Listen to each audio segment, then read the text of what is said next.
So it's a beautiful song. I absolutely love it. It's probably one of the first songs I've learned. Let's go through the chords first. So we're going to need a G major, a D major, and an A minor. And the last chord we need is C major. If you're a bit rusty with these open chords, we've got a course for that, so I invite you to have a look. Right, let's go through them again. So we're going to need G major, not D. Now we need a D, A minor, and eventually we'll need a C major. When you're playing this kind of song, very folky, you kind of want to keep the transitions easy, especially at this level. So for example, G to D, you could keep your ring finger on. That definitely helps. You'll probably see me play a G major like that. I tend to do that where my pinky is flat. I don't recommend it. It's just the way I've learned it years ago. But it's the same thing as that G major you're probably playing. Okay, let's go through the structure of the song. It's a loop that is always the same, which is pretty cool if you're just getting started with your strumming patterns and open chords and everything. So we start with G major for 2 beats. So 1 and 2, then D major for 2 beats, 1 and 2, and then A minor for 4 beats, 1 and 2 and 3 and 4 and.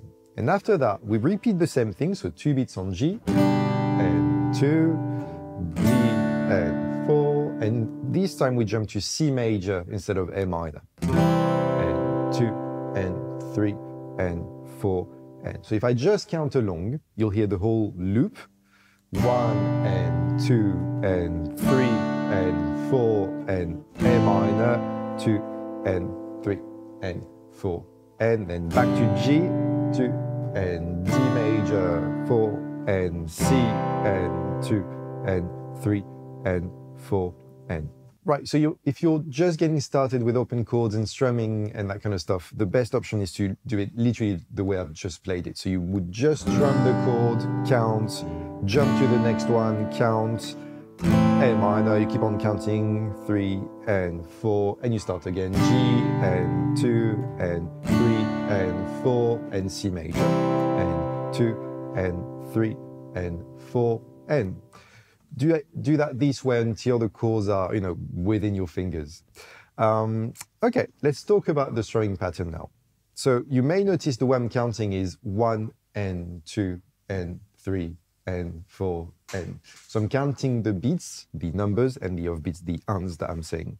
Every time I say something, so whether it's a number or and, you'll see my right hand moving down. Try to follow that. Let's stay on G major for now. So 1 and 2 and 3 and 4 and 1 and 2 and 3 and 4 and. That movement here of the right hand, we want to keep it at all time. So the strumming pattern goes like this: 1 and 2 and a 3 and 4 and a 1 and 2 and a 3 and 4 and a G and 2 and a D and 4 and a C and 2 and a 3 and 4 and a. So the whole strumming pattern, the thing I'm keeping running forever, is this.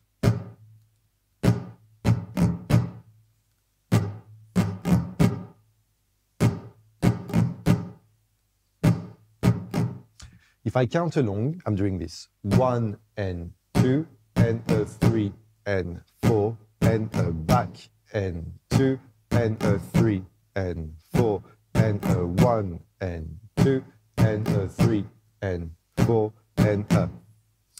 Now, this strumming pattern lasts for 4 beats, and some chords like G and D, well, we play them for 2 beats. So you're going to have to split that pattern in half. That means on beat number 3, that's where you're going to transition to the next chord. If I slow down G to D, it would go like this: 1 and 2 and a D and 4 and a. Let's do that one more time, just G to D.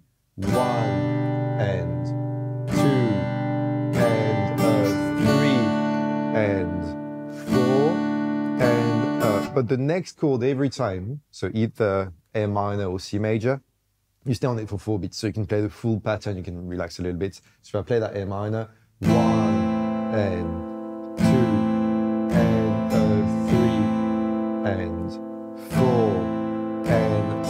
So let's play the whole thing now, literally the whole loop, and I'll be counting along. I'll do my best.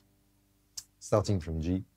1 and 2 and 3 and 4 and a long A minor and 2 and 3 and 4 and back to G and 2 and D and 4 and long C and 2 and 3 and 4 and Right, so it's a tricky counting to do, but the pattern itself isn't too tricky. You're just going down, down, down, down, up, down, down, down, down, up, down, down, down, down.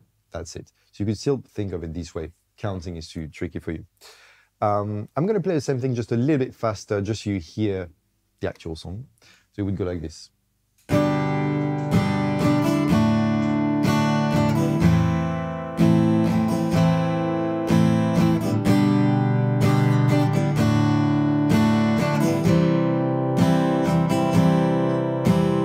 And then we would just start from G, D, and A minor again, and we just loop these chords around.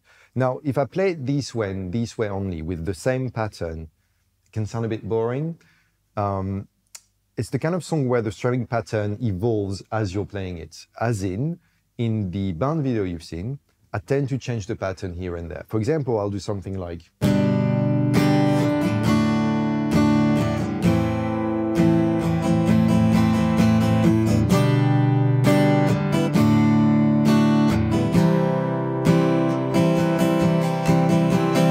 So what I'm doing here is at the end of the bar on that C or A minor, I'm just strumming all the 16th notes I can. So up, up, down, up, down, up, down, up, down. It's a way for me to just add energy to the song. I'll do the same thing slower.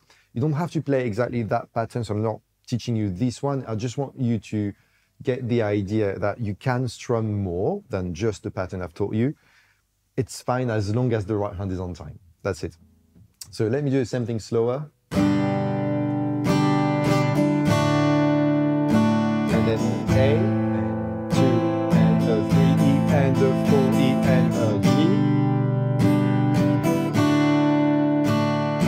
C, and 2, and a 3, E, and a 4, E, and a... So see, from 3 on here, I decided to just keep on strumming.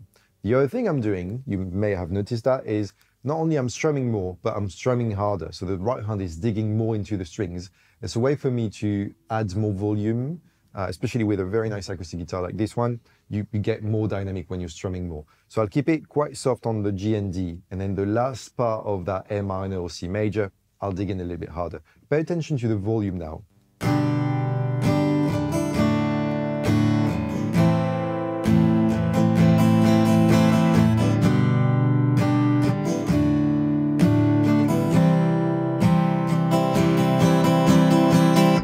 So you can really have fun with that and experiment with that once the pattern's working. Again, don't play the same pattern all the way through.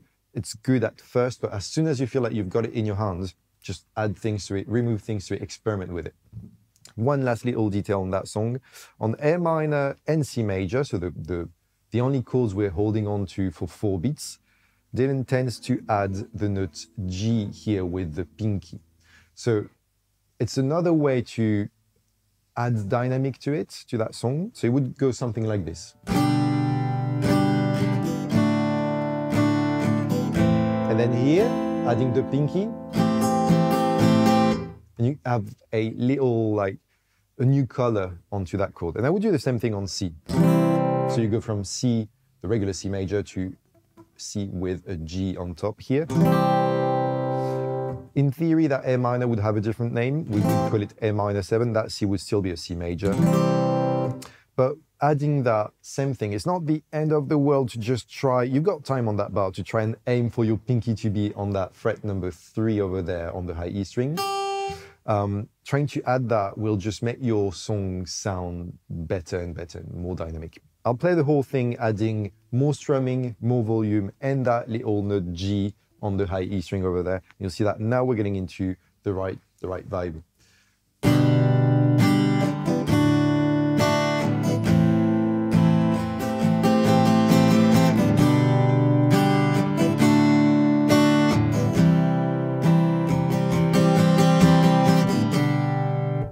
right? All we hear now is the backing vocals that we don't have in this room yet. Carry on with this song. It's a beautiful song to practice your strumming patterns and to think of dynamics and all that. It's a great song to just get started with. I'll see you on the next video. Bye.